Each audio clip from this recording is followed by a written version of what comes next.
What's the deal? This your boy Jason Mike, Mr. Athletic over everything, and today I got like a quick little video, or it might not be so quick. A lot of people were wondering how did we survive during the pandemic as personal trainers, professional powerlifters, and things of that nature. Um, I got extremely lucky during the pandemic. Outside of winning the Arnold Bench Pro, which was like a $2,000 win or 1,500. What is it? It was $1,500 to win that particular contest. I have coaching services that I provide for athletes, and I got hit pretty hard because not because the coaching wasn't good anymore.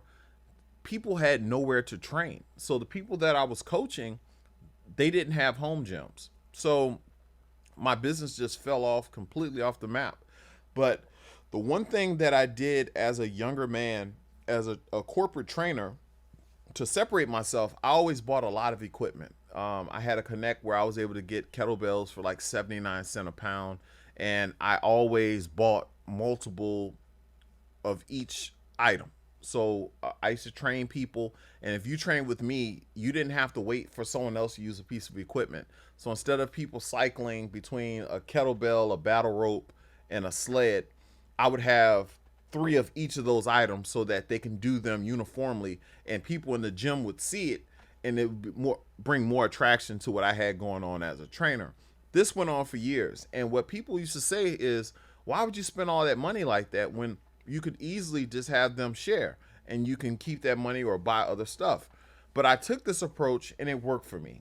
I made between $8,000 and $15,000 a month for years at Bally Total Fitness, and was one of the highest paid, if not the highest paid trainer they had in that commercial space. I wasn't a training manager, none of that stuff. I was just a regular independent trainer who was bringing in 25, 30,000 a month, and I would get half of what I brought in. And also I got bonuses and stuff for being number one. But during this time, I had all this equipment. I had no idea that the equipment was going to be worth so much. And a couple of my friends who were in Dallas, they did not have training equipment. I'm a power lifter. I have a complete powerlifting setup. I have powerlifting plates. I have a combo rack. I have all the bars. I have everything you would have in a competition I have at my house. So they were like, hey, do you have any plates? I had like 300 or 400 pounds. They actually drove all the way up here to get the plates. Now at the time I wasn't thinking, I was like, man, that's crazy. Why would you drive up here to buy some plates? Well, they came up and got the plates, and when they went back, one of the guys was asking like, hey, do you have a kettlebell? Now I did have some sets of kettlebells, and I said, hey, I don't want to sell one, just buy both of them. I'll sell you both of them for 90 bucks. He was like, nah, I don't want to spend that much on kettlebells. It was like 45-pound kettlebells. He said, I don't want to spend that much on kettlebells or whatever. So when he turned that down, I was like, well, I wonder how much these kettlebells are selling for, because I thought maybe I was asking for too much. And that's when I realized they were selling for $4 and $5 a pound. So I'm like, wait a minute, I could make some money selling this stuff. So I go on to prep all of the kettlebells that I had. They had just been sitting underneath the tables and stuff that I had here. I cleaned them up, painted up the ones that needed to be repainted, and I sold them. So during this time, from whenever I got back, I literally made about $8,000 to $10,000 on Facebook marketplace. I had never sold anything on there ever. And so I had people come to the house, and they come to the house, they're like, what else you got? So all those years of compiling that equipment that I thought I would never get a return from, I was able to sell. So I sold sleds, I sold battle ropes, resistance bands, dumbbells. I even sold the Bowflex adjustable 52-pound dumbbells for $900. Now, when I bought them, I didn't like them because, one, they were plastic, so you couldn't do certain exercises with them, but then they were kind of too light. So I had the 20-pound version and I had the 52-pound version. I think I sold the 20-pound version for $250, and I sold the other ones for $900. But during this time, I was able to literally survive by just having good equipment. Now, part of what I'm saying here is that if you guys are buying equipment and you guys are power lifters, I would recommend saving your money and buying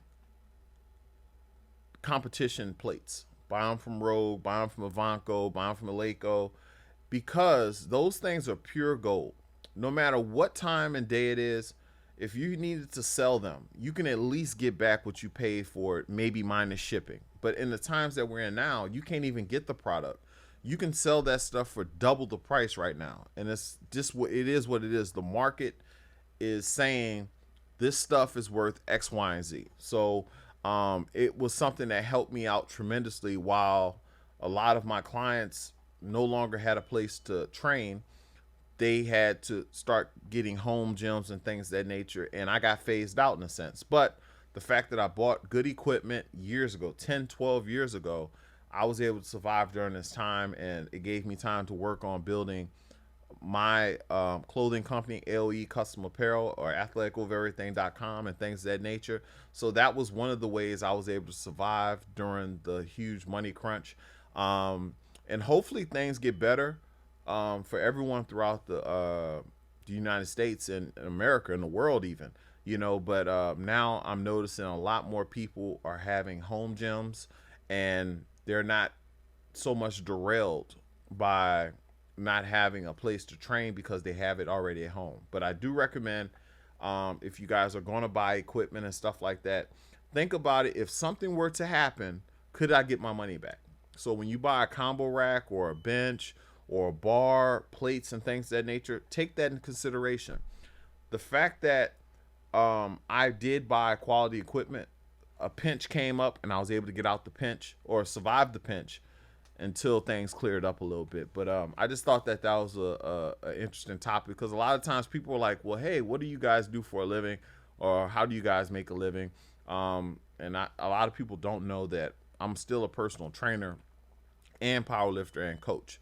So that was something that actually got me out of my situation, and along with winning a couple of tournaments, or not tournaments, but I won the bench pro at the Arnold, and I have some sponsorships and stuff like that, so I was able to get taken care of a little bit. But I hope this video answered any of those questions that people ask me all the time. But we got a bunch of content that's coming. I'm turning this camera on every single day to produce content. So if it doesn't come out every day, it'll come out maybe 2 at a time on the following day. But I am going to turn this camera on every single day.